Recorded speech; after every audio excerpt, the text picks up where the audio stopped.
Maski ang concert promoter ng SB19 ay hindi na rin nagpahuli sa pagbibigay ng kanilang sariling shuttle services para sa mga 18 na magtutungo ng Philippine Arena kaugnay ng simula at wakas kick-off concert ng Mayo 31.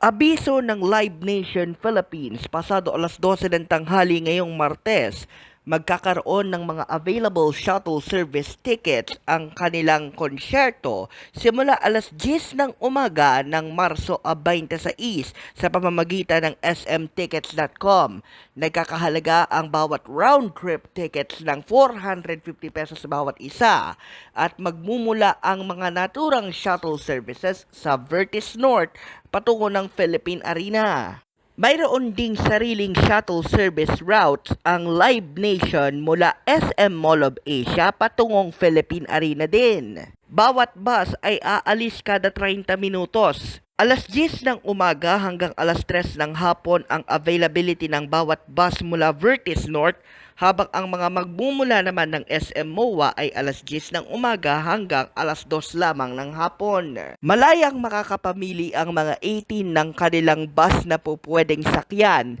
at pagkatapos ng mismong concert ay magmumula naman ang kanilang pick-up point sa inlet parking ng Philippine Arena, at bababa naman ng open parking ng Vertis North ang mga mayroong reserved seats sa naturang mall, habang ang mga mayroon namang ruta patungong SM MOA ay ibababa naman sa South Terminal na katapat ng SM MOA Arena. Malaki naman ang pasasalamat ng mga SB19 fans sa serbisyong ito na handog ng mismong concert promoter, na tiyak makakaragdag din sa mga grassroots promotion na inisyatibo naman ng iba't ibang SB19 fan clubs na inumpisahan din naman magmula pa noong Pebrero 18.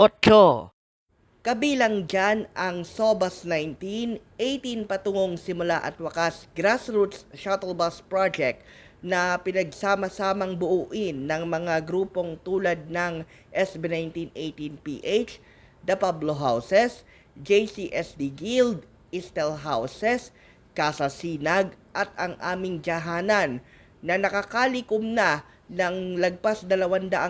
piso o kalahati ng kanilang target na 400,000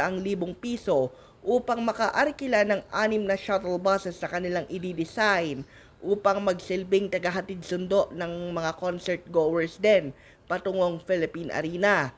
Pebrero 18 nga nang unang isa publiko ng mga administrators ng mga nasabing pages ang kanilang grassroots initiative, na nasundan pa ng mga kahalintulad na proyekto ng iba't iba pang mga mas maliliit na fan groups ng P-Pop Kings hanggang sa iba't ibang probinsya pa.